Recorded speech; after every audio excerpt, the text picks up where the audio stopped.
આજે જ્યારે ચોરે ને ચૌટે નવરાત્રિના ગરબાનું વ્યાપારીકરણ થયું છે, વ્યવસાયીકરણ થયું છે, ત્યારે પાટણમાં ઘણી બધી સોસાયટીઓમાં, શેરી મોહલ્લા પોળોમાં આજે પણ એ જ ભાતીગળ ગરબાઓની રમઝટ જામે છે અને સોસાયટીના રહીશો આ ભાતીગળ પૌરાણિક ગરબાની રમઝટમાં આનંદ માણે છે। જ્યાં કહેવાય છે કે મારી દીકરી મારી નજરે અને માના ગરબા મારી શેરીમાં, એવા જ ગરબા શહેરના Upvan bungalows Deesa Chanasma highway road ઉપર આવેલ ઉપવન બંગલોઝના રહીશોએ ગરબાની રમઝટ માણી હતી અને નવરાત્રિનો પર્વ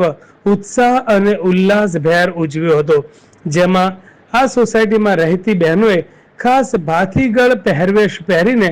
માતાજીના એક તાળીના ગરબા, ત્રણ તાળીના ગરબાનું આયોજન કરીને આનંદ માણ્યો હતો અને માતાની આરાધના કરીને ધન્યતા અનુભવી હતી।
આજે જ્યારે ચોરે